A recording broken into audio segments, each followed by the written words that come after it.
धमका रहे हो धनीराम? खामोश! हमारे देश में जासूसों की सजा मौत। हेलो दोस्तों, welcome to crime tracker channel.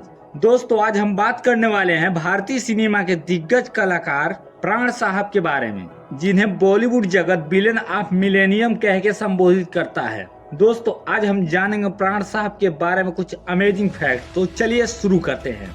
12 फरवरी 1920 को जन्मे प्राण साहब को पढ़ाई लिखाई में कुछ खास रुचि नहीं थी। उन्होंने जैसे तैसे मैट्रिक की पढ़ाई पूरी कर आगे की पढ़ाई छोड़ दी और दिल्ली शिमला के एक स्टूडियो में फोटोग्राफर की नौकरी शुरू कर ली। दोस्तों, जब प्राण साहब छठी क्लास में पढ़ते थे तभी से उन्हें सिगरेट पीने की बहुत बुरी आदत लग गई थी। हालांकि ताज्जुब की बात यह है कि इसी सिगरेट की वजह से उनको फिल्मों में काम करने का मौका तक मिल गया था। दरअसल हुआ ये कि उस जमाने के फिल्म राइटर मोहम्मद वली एक पान की दुकान पर खड़े थे, तभी उनकी नजर प्राण साहब के सिगरेट पीते हुए स्टाइल पर पड़ी। पहली नजर में ही मोहम्मद वली ने प्राण साहब को एक पंजाबी फिल्म यमला जट में काम करने का ऑफर दे दिया और प्राण साहब मान भी गए। उस समय प्राण साहब उस फिल्म को करने के बदले में 50 रुपए महीना फीस लेते थे।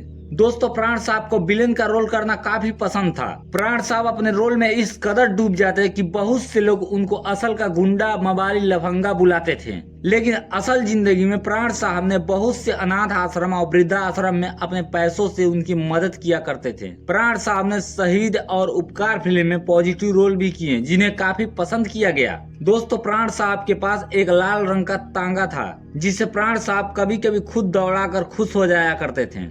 एक बार वो तांगा किसी कारणवश जल गया। उस दिन प्राण साहब ने खाना तक नहीं खाया और रोते रहे। दोस्तों, प्राण साहब का कद फिल्मों में किसी हीरो से कम ना था। प्राण साहब ने कई फिल्मों में हीरो को पीछे छोड़ सबसे मशहूर कलाकार साबित हुए। विक्टोरिया नंबर 203 और धर्मा जैसी कई फिल्मों में प्राण साहब ने हीरो हीरोइन को पछाड़ दिया था और ये फिल्में प्राण साहब के दम पर ही सुपरहिट साबित हुई थी। दोस्तों, प्राण साहब ने अमिताभ बच्चन साहब के साथ 14 फिल्में की। उनको अमिताभ बच्चन साहब बहुत पसंद थे। हालांकि मैं आपको बता दूं, प्राण साहब ने बॉलीवुड जगत में 6 दशकों में लगभग 350 फिल्मों में अपने शानदार अभिनय का प्रदर्शन कर चुके थे और 12 जुलाई 2013 को मुंबई में 93 साल की उम्र में अपने जीवन की अंतिम सांस लेकर हम सबसे विदा ले लिया इस महान एक्टर ने। दोस्तों, प्राण साहब की जब मौत हुई उस समय उनकी कुल संपत्ति 82 करोड़ थी, जिन्हें उनके तीनों बच्चों में बांट दिया गया था। दोस्तों, आपको प्राण साहब के बारे में दी गई जानकारी कैसी लगी हमें कमेंट के माध्यम से जरूर बताएं और अगर हमारी मेहनत आपको पसंद आई हो तो हमारे क्राइम ट्रैकर चैनल को लाइक करें, सब्सक्राइब करें। जय हिंद, वंदे मातरम।